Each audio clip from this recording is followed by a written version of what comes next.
What's up les amis, j'espère que vous allez bien. C'est Eugène Kenny Schillingham, votre courtier hypothécaire spécialisé dans les solutions alternatives et privées. J'espère que vous avez aimé les 2 derniers épisodes avec Hugo Neveu, qui a été super inspirant. Cet épisode, on parle de si c'est un métier pour vous. Hugo Neveu vous pose des questions. Est-ce que c'est un métier pour vous? La réalité, c'est qu'un courtier hypothécaire, il y a beaucoup d'obstacles. Il vit tous les jours des struggles, des obstacles, tout le temps. Est-ce que c'est fait pour vous? Si vous êtes un nouveau courtier hypothécaire, c'est un épisode à ne pas manquer. Si vous êtes un courtier hypothécaire qui est déjà dans le domaine, c'est aussi un épisode à ne pas manquer. Il va vous poser des questions pour voir est-ce que vous voulez continuer à faire ça. Alright? Guys, si vous aimez ce que je fais, mon podcast, Les courtiers du Québec, pour les courtiers, par les courtiers, guys, laissez-moi un like, laissez-moi un commentaire, comme ça je peux amener plus d'épisodes, pour amener votre business dans un autre level. Alright? Donc, maintenant, on va aller sur mon écran. Vous savez, guys, je suis officiellement sponsorisé par Lendes. Lendes offre aux professionnels hypothécaires une solution complète de prêt hypothécaire numérique, la meilleure dans son genre dans l'industrie hypothécaire canadienne. J'utilise personnellement l'un des produits de Finmo, qui est d'ailleurs une plateforme pour la réception des demandes, la qualification des produits, la collecte des documents et la soumission aux prêteurs avec certaines agences accréditées. Aujourd'hui, j'aimerais prendre 2 minutes pour vous montrer un des outils super efficaces de Finmo, qui est la collecte des documents. Alors, voici l'application que j'ai créée. D'ailleurs, c'est mon nom. C'est avec mon nom. Donc, je suis le client. Et vous voyez, ça pose... En fait, Finmo demande les mêmes questions que Philogix. Donc, j'ai marqué mes informations personnelles, mon current address, qui est mon adresse civique. J'ai mis une adresse fictive. Et si je fais sauvegarder, ça demande 3 ans d'historique, comme vous voyez, exactement comme Finmo. Par la suite, on demande l'employeur avec qui je travaille. J'ai marqué que je suis salarié, temps plein, heure garantie. Est-ce que je reçois des bonus? Non.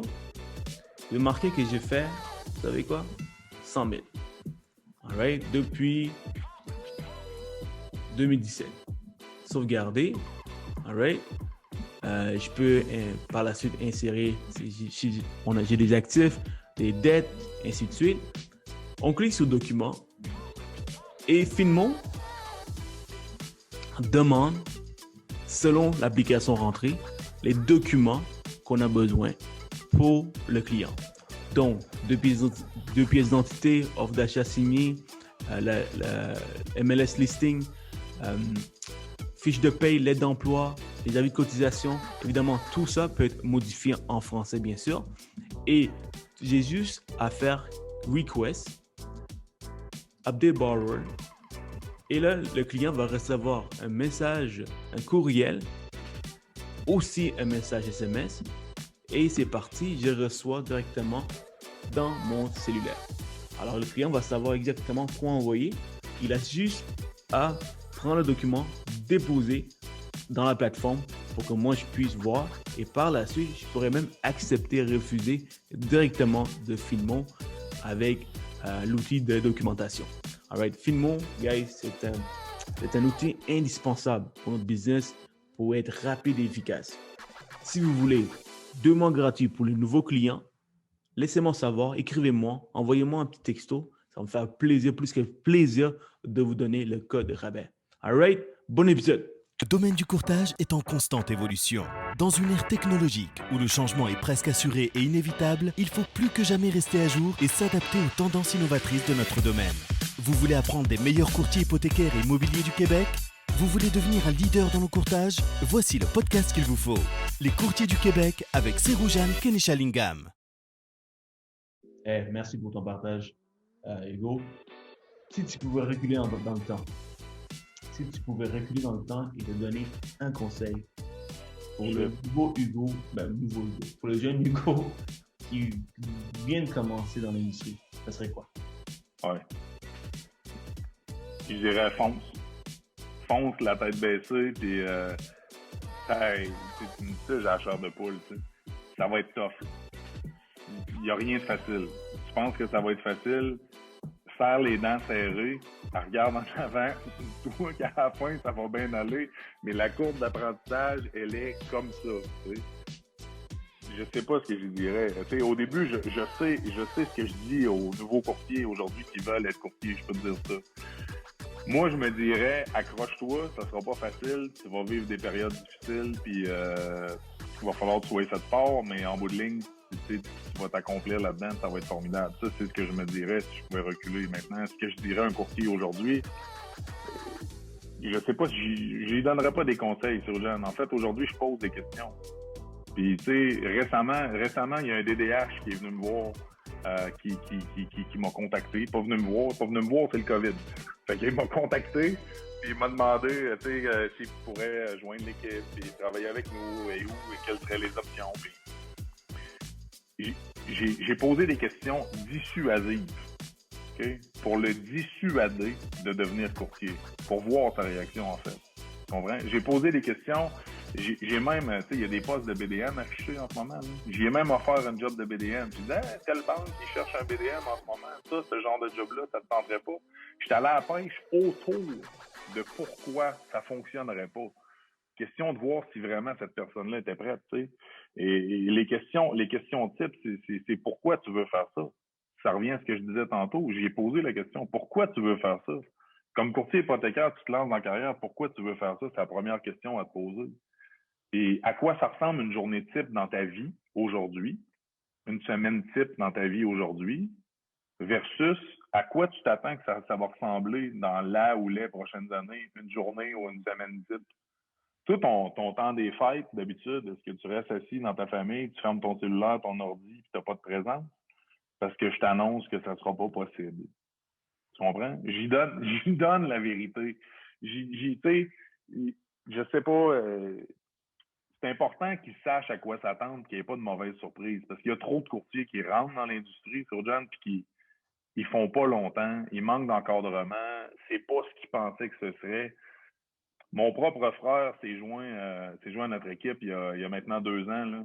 Puis, tu sais, il est venu souper à la maison dans le temps, là. Puis ma femme et moi, on a tout fait pour le dissuader à quelque part, là. Tu sais. On lui a dit tout ce que ça l'impliquait, tout ce que ça représenterait, toute la charge de travail, le stress, le ci, le ça. On y a mis ça carte sur table, là, pas de cachette. Je veux dire, c'est ma famille en partant, mais je le ferai avec n'importe quel courtier. Je fais l'exercice avec les courtiers, mais on lui a tout expliqué. Puis il a dit, je suis prêt pour ça. Tu sais, aujourd'hui, là, je peux te dire qu'il les a serrés les dents puis il a avancé, là. Puis ça n'a pas été facile. Puis encore aujourd'hui, après 2 ans, c'est pas tout le temps facile. Mais aujourd'hui, je peux te dire que si j'y pose la question puis j'y demande, sais-tu ce que tu t'attendais? C'est-tu plus tough que ce que tu aurais pensé? La réponse est oui, là. C'est pas une job facile. C'est pas une job pour tout le monde. Puis un nouveau courtier aujourd'hui qui veut commencer ou qui commence, je vais y mettre carte sur table, je vais y dire noir sur blanc tout ce qu'il y a à savoir. Tout ce qu'il y a à savoir, c'est des mauvaises surprises, tu veux pas ça. C'est un plan de carrière. Puis la question qui tue, c'est quoi ton plan de développement des affaires? C'est quoi ton plan financier? C'est quoi ton plan de match, toi, pour développer ta business et devenir un entrepreneur? Et si je t'avais posé cette question-là, toi, 3 mois avant que tu commences à travailler, tu aurais répondu quoi? Tu me poses la question? Euh, Ouais. moi, j'étais assez préparé. Euh, mais c'est ça, donc j'étais préparé. Je me rappelle encore comme aujourd'hui, comme si c'était aujourd'hui, la personne qui recrutait chez Multiprêt, il me posait cette question, puis j'étais comme, je vais parler à une personne tous les jours, un nouveau partenaire tous les jours, un café tous les jours. Alors, des choses comme ça que je disais, mais c'est sûr que les choses ont changé, évolué depuis. Mais c'est ça l'affaire, c'est que les choses ne se passent pas exactement comme on les prévoit tout le temps. Il faut que tu révises ça pis tout, mais ton plan de match, c'est là, de dire je vais parler à une personne par jour, je vais trouver un partenaire par jour, je vais prendre X nombre de temps par semaine, Oui, c'est ça qui fait qu'aujourd'hui, tu es capable d'avoir maintenu ta carrière et d'avoir du succès. C'est parce que tu as fait ce que tu as dit que tu ferais. Puis en cours de route, tu t'es ajusté, tu as fait d'autres choses, tu as changé un peu, tu t'es adapté. La vie de courtier, c'est pas linéaire, là. Puis la vie va trop vite, faut que tu changes tout le temps, tout le temps, tout le temps. Si tu n'as pas de capacité d'adaptation, tu seras jamais un bon courtier hypothécaire, ça c'est sûr. Mais bref, mettre les yeux en face des trous, ça c'est le commentaire, c'est le commentaire numéro 1 pour savoir si l'échec ou l'abandon est possible. excellent. Puis, je pense que ce serait tes conseils pour les nouveaux courtiers qui écoutent ce podcast. Carrément, ça serait ça, hein, right? Donc, Évalue les angles morts, évalue tout, mets sur papier, couche tes idées. Sérieux, c'est fou, mais écrire, ça fait toute la différence. C'est très cliché comme phrase, mais c'est vrai. c'est vrai, C'est vrai, c'est tout. on a tous vécu la même chose. Donc, Hugo, ça, c'est une des questions que j'ai commencé à poser parce qu'il y a beaucoup de courtiers, nouveaux courtiers qui m'approchent, des jeunes. Tu as tous des conseils, j'aimerais ça rejoindre une agence. Quelle est la meilleure agence? Qu'est-ce que tu me conseilles? Évidemment, j'étais seulement dans une agence. J'ai pas magasiné quand je suis rentré. J'ai fait 2 entrevues, puis je suis allé avec celle que mon ami a choisie, parce que je voulais rentrer avec mon chum. Ouais. Donc, as-tu un conseil pour les nouveaux courtiers qui se demandent quelle agence choisir? Comment ils peuvent choisir l'agence parfaite pour eux? En fait, assez simplement, je répondrais, prends ton temps. Prends OK. ton temps. Moi j'ai fait beaucoup de recrutement et de développement dans les dernières années. Tu sais, dans les 4-5 dernières années, j'ai beaucoup fait ça. Puis trop souvent, je me fais appeler, puis les courtiers, tu sais, ils disent, tu sais, ils me laissent un message une journée, j'appelle le lendemain, genre 6 heures ouvrables après, tu sais, et je me fais répondre, ah, oublie ça, finalement, tout est réglé, j'ai signé avec telle agence. Puis je me disais, OK, t'as-tu parlé ou t'as-tu évalué notre agence où je travaille? As-tu parlé à d'autres? As-tu parlé à, tu sais, puis peu importe l'agence, c'est pas important. Juste, prends ton temps. C'est une décision importante, là. Puis tu vas la garder longtemps, puis c'est quelque chose qui va être formateur. Puis le support offert dans une agence versus une autre, des fois, c'est le jour et la nuit, tu sais. Puis le support offert dans une équipe versus une autre, des fois, c'est le jour et la nuit. Juste, tu prends une décision pour ta carrière. Tu as étudié, tu as travaillé, tu vas t'en aller là. C'est ça qui va. Tes premiers mois, premières années vont être déterminantes au niveau de l'orientation de ta carrière. Juste, hey, prends ton temps. Prends pas ça roche qu'il faut que tu décides à l'intérieur d'une journée ou deux. Tu sais. Ça va être mon premier conseil. Sinon, lis ton contrat. Lis ton contrat, s'il vous plaît. Tu signes un contrat, un engagement, il y a des clauses là-dedans qui font que tu vas être gelé là pendant un certain temps, il y a d'autres que tu vas pouvoir partir. Bref, lis ton contrat puis évalue, tu sais, c'est quoi tes possibilités. Si tu es aligné avec tes objectifs, ça convient-tu? Un contrat, ça se négocie aussi. Là. Tu sais, les agences ont des contrats, mais les contrats, c'est correct. Là. Agreement, c'est de base, mais après ça, on peut naviguer puis on peut arranger ça pour que ce soit logique et conséquent en fonction de la réalité. Euh, la commission, c'est pas le seul facteur non plus. T'sais. Dans ton contrat, les taux de commission, c'est un facteur, oui, déterminant au niveau de ton choix, mais ça devrait pas être le seul. Le support et la qualité des gens qui sont là, ça devrait être plus important. Fait en bout de ligne, je te dirais que on veut pas tous les courtiers. Vous voulez pas tous les courtiers. Il y a plein d'agences et chaque agence veut ou fit mieux avec un certain type de courtier. C'est important que le courtier fasse le tour et prenne son temps et évalue ça. Ça serait définitivement mes conseils. Excellent. Excellent. C'est un très bon conseil. Je pense que c'est le contraire de ce que je fais. Non, mais Euh, faut pas faire ça. Faut pas faire ça à sauvette. Faut pas faire ça rapidement. ouais, exactement. Exactement. Euh, moi, je suis allé avec plus avec ce que mon ami a choisi d'y aller. On a commencé l'école ensemble, mais je ne regrette pas du choix. Non? Comme tu peux voir aujourd'hui. Je suis là après presque 4 ans. Mais effectivement, c'est un très bon conseil. Prends le temps de Ah, puis, réfléchir. il y a une chose aussi. Ta vie, elle tourne autour de ta business. T'as le droit de changer. Là. Ouais, ça va. Moi, j'ai changé 2 fois là, dans ma carrière de courtage hypothécaire, puis tu as le droit de changer. Quelque chose peut être aligné en fonction de tes valeurs, tes objectifs, puis tes trucs pendant un certain nombre de temps. À un moment donné, ça peut moins fitter. À un moment donné, il y a des opportunités. Il faut que tu sois apte à faire des changements. Il faut que tu sois adapté aux changements. La vie change, la business change, les modèles d'affaires changent, tout change tout le temps. Puis, tu sais, si tu veux être un bon entrepreneur, faut que tu saches gérer, à regarder sur ta business et non pas juste dedans pour évaluer tout ça aussi. C'est vrai. C'est vrai. Ouais. Qu'est-ce qui te garde motivé dans une journée, Hugo? Souvent, comme tu sais, on planifie notre journée, mais ça se passe jamais comme ça, tout le temps. Alors, toi, qu'est-ce qui te Ouais. garde motivé? Qu'est-ce que tu aimes faire dans une journée? je suis drogué, c'est John. C'est ça qui me garde motivé. Je suis drogué par l'adrénaline du progrès, de l'avancement, de l'évolution, du changement. Moi, honnêtement, puis tu sais, c'est quelque chose sur lequel je dois personnellement travailler, puis me gérer émotionnellement par rapport à ça. Ça va jamais assez vite, ça avance jamais assez vite, ça va jamais assez loin, puis ça change jamais assez à mon goût. Ce qui me motive, moi, dans la vie, là, c'est l'évolution, l'avancement, le changement, le succès, la réussite, puis tout, là, ça vient avec, OK? Mais quand on stagne un peu, j'aime moins ça. Je perds de la motivation quand on stagne, quand ça avance pas, quand il ne se passe rien. On se doit d'avancer en affaires. Et c'est ça qui me drille. En ce moment, là, je suis sur un projet incroyable, tu sais, de développement avec des partners. Puis on est en train de bâtir quelque chose de fou. Ça me motive à un niveau extrême. Puis je travaille avec d'autres partenaires d'affaires sur lesquels on travaille sur des projets d'avancement, puis d'acquisition, puis de fusion. Puis écoute, ça me drive, là. C'est fou, mon gars. Ça vient me tirer de l'énergie positive à l'intérieur de moi. Puis on avance, puis on regarde en avant, puis on pense pas juste à la semaine prochaine, on pense au mois prochain, à l'année prochaine, à dans 10 ans. Puis je te dis pas que je suis en train d'écrire le plan dans 10 ans. Là. Je veux même pas écrire le plan dans 2 ans. Je veux dire, la vie va trop vite. Mais c'est ça qui me drive. Je carbure à l'évolution. On va dire ça comme ça. Puis, tu sais, non, c'est passionnant. On a vraiment un métier où c'est possible d'avancer tout le temps. Je te comprends parfaitement. Puis peux-tu nous glisser un petit mot sur c'est quoi ton projet? Tu en as parlé avant les fêtes.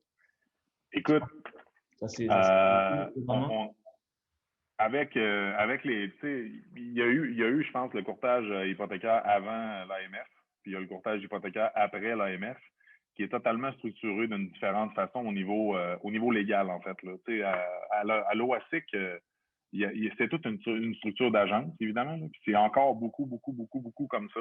C'est une structure d'agence auquel les gens sont rattachés, s'identifient et c'est un provider, un fournisseur de services. Fait que au niveau administratif, au niveau support, marketing, whatever.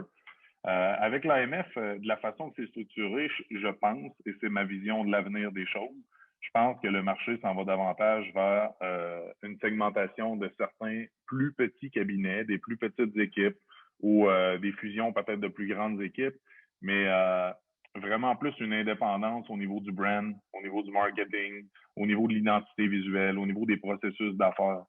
Fait que, tu sais, on travaille là-dessus depuis quand même un certain temps à évaluer le marché constamment, tu sais, puis il s'est créé une opportunité par rapport à ça. Fait qu'on est en train de créer un certain modèle hypothécaire, je pense, qui sera celui de l'avenir, avec beaucoup de prétention que je te dis ça, là, mais je pense que c'est un modèle d'affaires qui est aujourd'hui même différent, avec des courtiers autonomes qui profitent de nos services, de notre organisation, mais qui ont pleine liberté d'action au niveau de leur publicité, leur marketing, leur brand ou whatever. Tu sais.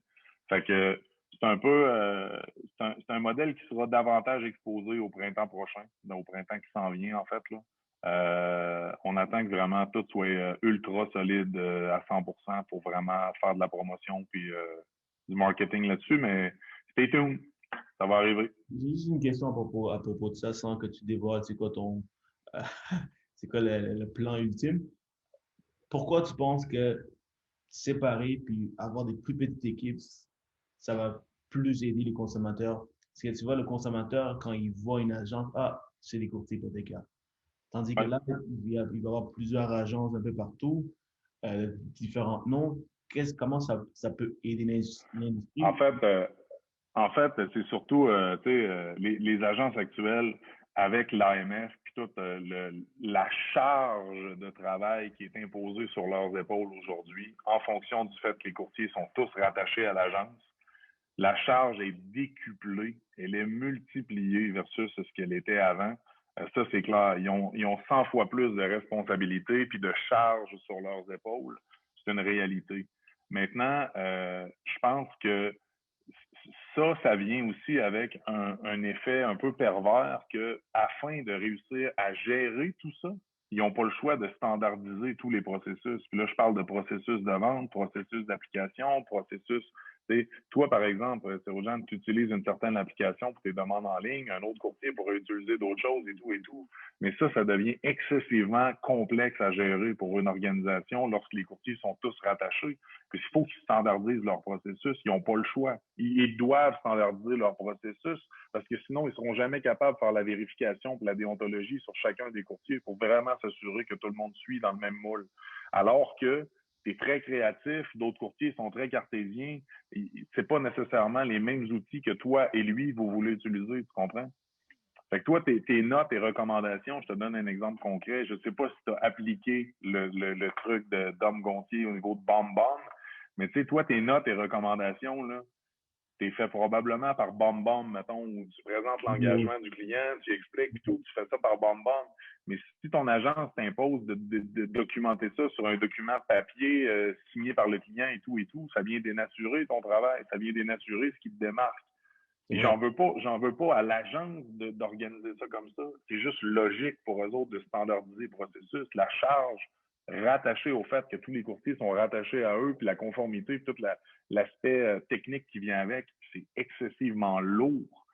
Fait qu'on arrive avec un modèle, on va dire, un peu plus libre au niveau de la liberté d'action, où la responsabilité est davantage imposée sur chacun des courtiers ou chacun des cabinets. Maintenant, en laissant de la liberté, ça vient avec des responsabilités, tu comprends? Fait qu'on vise pas n'importe quel type de courtier non plus. C'est un peu ça. Wow. C'est une réponse longue à une question courte. Ouais, mais j'ai aimé ça pour savoir qu'est-ce qui s'en vient. C'est très bien de savoir ta réponse, donc merci. Alors, question chrono. Quelle est ta citation préférée? Moi, j'adore les citations. Quand tu lis quelque chose, ça motive, ça dit beaucoup. Donc, toi, quelle est ta citation préférée? Ces temps-ci, j'en ai une que je me répète à chaque jour avec mon partner par rapport à ça. Ça vient tout le temps, mais c'est par des courtiers pour les courtiers. On fait juste, tu sais, je dis, pense à pourquoi tu le fais, c'est toujours ça qu'on a en tête. Mais C'est ma au-delà de citation ça, pour le podcast. C'est par les courtiers, pour les courtiers. Alors, c'est ça? ouais, toujours. OK, ben écoute, c'est l'idée, c'est l'idée qu'on se donne, nous, derrière tout ça, c'est l'idée qu'on se donne. On fait ça par des courtiers, pour les courtiers, puis on veut pas perdre le focus là-dessus. Mais au-delà d'un mindset, j'aime beaucoup une citation qui dit essaye pas de devenir une personne qui a du succès, essaye plutôt de devenir une personne qui a une valeur. Tu sais, le succès, c'est intéressant. Mais si tu essaies de devenir quelqu'un qui a de la valeur pour les autres, le succès va venir avec, puis ça va faire de toi, je pense, une meilleure personne si tu cherches à créer de la valeur autour de toi versus si tu cherches juste à avoir du succès dans la vie. Ça vient de qui? Je sais pas, ça vient de qui. Ça vient de Albert Einstein. Je sais pas, ça vient de qui. Puis, tu sais pourquoi je sais? Parce que dans mon biographie sur LinkedIn, c'est drôle que tu me dis deux citations que j'adore beaucoup. Oui, je te jure. Mais c'est correct, là. On relate sur plusieurs citations. N'essaie pas d'être un homme de succès, mais plutôt un homme de valeur dans mon bio sur LinkedIn. Donc, c'est vrai, j'adore cette citation également. Donc, en fait, c'est quelque chose que quand tu te remets en perspective, faut que tu gardes le focus. Avoir du succès au détriment des autres à côté, j'ai pas beaucoup de respect pour ça. Essaie de créer de la valeur autour de toi, puis le succès va venir. Puis des fois, tu peux clairement t'amener plus haut en faisant shiner les gens autour. C'est beaucoup plus plaisant et gratifiant d'ailleurs. C'est clair, c'est clair. Et ouais.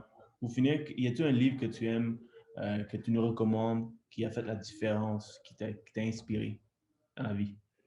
Moi, on m'a déjà posé cette question-là, puis il y a des livres, là, il y en a plein qui m'inspirent, mais entre autres des biographies, là, des trucs inspirants. Autant des livres, des biographies, où j'aime ça être inspiré par les gens, globalement. Puis je pourrais dire Be a Better Broker ou quelque chose du genre. C'est sûr que ça, c'est déterminant. Ouais. Je peux-tu te parler des gens qui m'ont inspiré? Il y a 2-3 personnes qui m'ont vraiment inspiré à différents niveaux. Oui, bien sûr. Au niveau de la gestion de l'image, puis de justement, en lien avec ce que je disais tantôt, essaye pas de devenir quelqu'un qui a du succès, mais quelqu'un qui a de la valeur. J'ai rencontré sur un plateau de tournage, alors que je faisais des chroniques à télé, Daniel Henkel. qui est une femme d'affaires à grand succès, tu sais. Puis c'est une femme qui a une prestance incroyable, faisait partie de l'édition des Dragons dans ce temps-là et tout.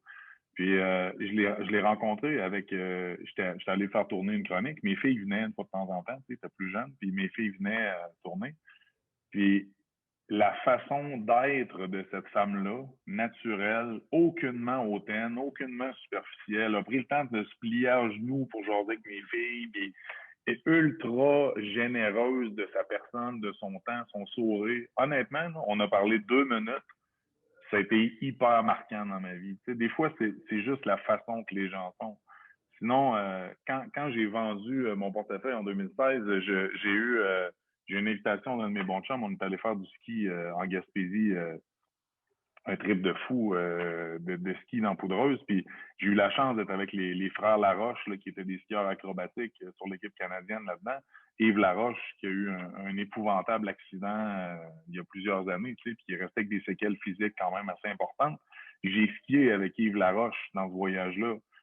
Début 2017, je venais de vendre ma business, tu sais, c'était le chaos, tu comprends? Je vends ma femme, je vends ma business, les choses se replacent, j'étais hyper en mindset de tout restructurer mes choses, puis j'ai eu un après-midi où je suis pas allé skier parce que j'avais la chance d'être assis avec Yves Laroche qui me parlait de sa résilience, puis de son accident, puis de ce qu'il avait fait dans la vie pour se relever aujourd'hui, puis se retrousser les manches, puis devenir un meilleur homme avec ça, tu sais. Puis lui, il y en a eu un échec, là, puis un coup de pelle d'en face, il y en a eu un solide, là, tu sais, c'était pas rien. Puis comment il est résilient par rapport à tout ça, ça m'a marqué, c'est fou.